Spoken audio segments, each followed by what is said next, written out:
Ayan po, ayan po ang ating pinamili. Nagsisigang po tayo ng hipon, okra, kamatis, sibuyas, ayan po, sitaw, talong, labanos, pechay. Ayan po, ayan po yung hipon. Sisigang po natin yan. Ngayon, ayan po yung ating mga pinamili. Naman po mga saging. Ayan po. Saging na saba, tsaka po latundan. Yan po sabay, hindi na po namin nilalagayin. Nakain na lang po namin ng hilaw. Maganda po yan. Kainin natin ng hilaw. Yung saging na saba. Po, hipon, pechay Tagalog, labanos, talong, sili, okra at sitaw, sibuyas at kamatis po. Sa talbos, nakalibre na po ako ng talbos. May talbosan po ako sa likod bahay. Yun na lang po yung kukunin ko para pansahog. Yan po, ang aking isisigang ngayon. Sinigang na hipon. Yan, medyo malalaki po yung hipon na yan. So, kita nyo naman, oh. Ano po siya talaga, malaki po. Hindi po siya basta malaki na. Malaki na po talaga siya. Batikan po siya na hipon, yan. Kalahating kilo po yan. Sigang natin ngayon. Hipon. Po. I-prepare ko na po para maisalang na. Ito na po pala, na-prepare ko na po yung gulay. Ayan po yung pechay Tagalog. Ayan po yung sitaw, talong, okra. Ayan po yung labanos, sili, kamatis at sibuyas. Dalawang sibuyas na malaki po yan at dalawang kamatis na malaki. Tapos, maglalagay po ako ng luya sa sinigang na hipon. Masarap po yung lasa niya kahit kayo. Kung naglalagay po kayo, alam niyo po yung lasa ng nilagyan na luya, sinigang na hipon. Yung pong hipon naman natin ay, sabi nga po, medyo malalaki po yan. Kalahating kilo. Yan po yung mga sahog na lalagay natin. Luya, kamatis, sibuyas, sili, labanos po, okra, talong, sitaw, at pechay Tagalog. Lalagyan ko pa po yan ng talbos ng kamuti. Puko po sa likod bahay. Yan po ay sariwang-sariwa din. Po, isasalang na po natin yan at ako po ay nagpakulo na ng tubig. Para dire-diretso na po siya. Lagyan na po natin tong kamatis, sibuyas at pechay. Ay, labanos. Yan po, sasabay-sabayin ko na po yan. Ayan na po yung tubig. Kumukulo na po siya.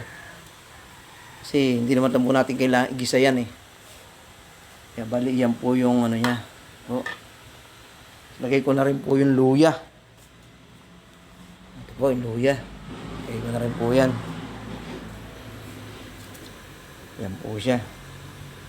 Kumukulo na po yung tubig niyan. Yan po. Ang ating sinigang na hipon. Pagkulo po niyan uli, tsaka naman po natin ilalagay yung mga dapat isunod dyan sa mga nilagay natin. Yan po, lalagay na po natin uli yung mga dapat ilagay.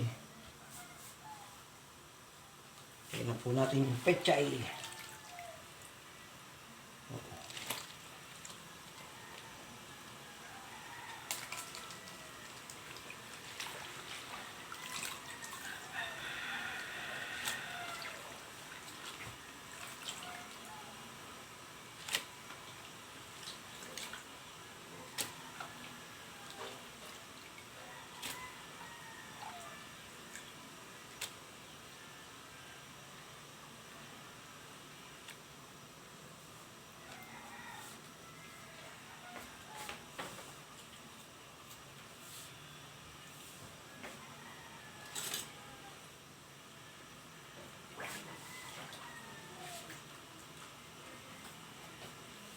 Siya.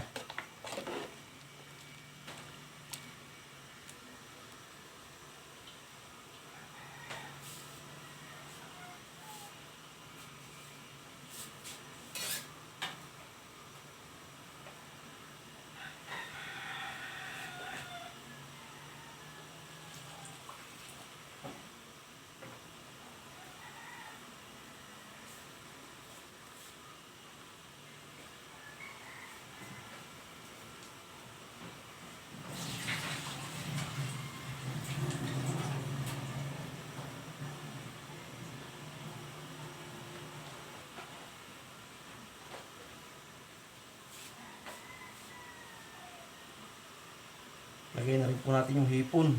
Ayan. Lagay na po natin yung mga hipon. Oh, laki oh.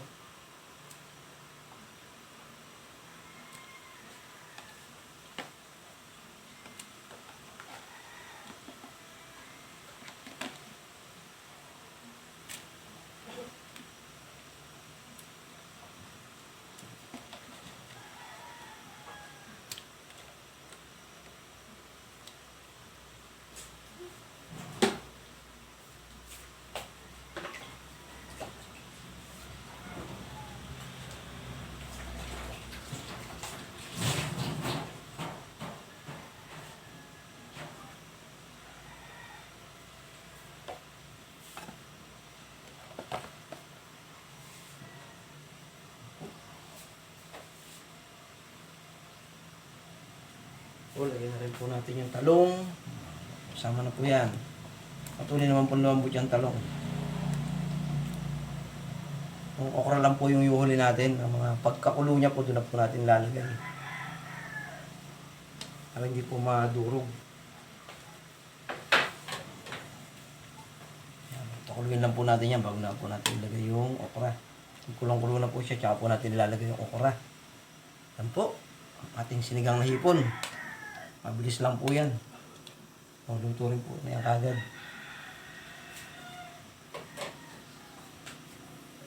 Yan ko lang po ng asin.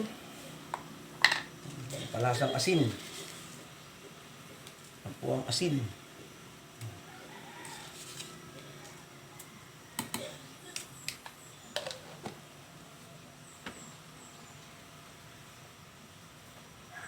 Yung sili, sasabuhin na po natin sa okra yun. Kasi pag pumaras po yung sabaw, pero po hindi makakakain.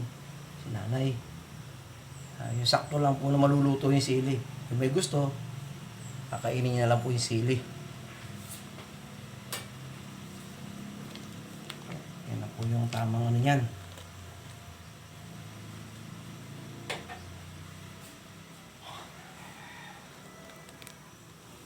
Palagay lang din po ako ng konting pampalasa.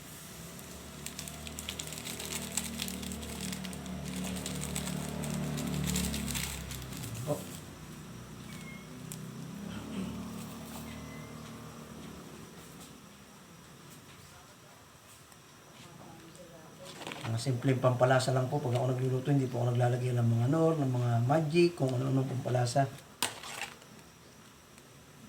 Isang pampalasa lang. Konting baking lang po sa akin. Okay na, malagyan lang.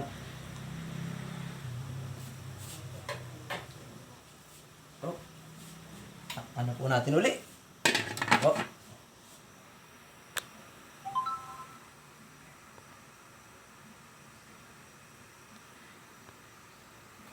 Ayan po, nilagay na rin po natin yung sili at okra. Ayan po, nilagay ko na po siya. Sili at okra, pinagsabay ko po siya. Yan po ay luto na. Luluto na po yan. Ito po ang ating huling ilalagay. Yan po. Yan po ang panigang. Namili na lang po ako ng original na sampalok din naman po yan. Kaya lang naka-ready na po siya. Paluto na po yan. Maya-maya lang po. Hanguin ko na yan. Para hindi po malabog yung gulay.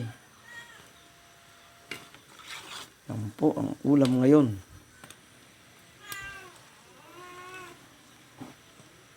Ayan. Yan po ay sinigang na hipon.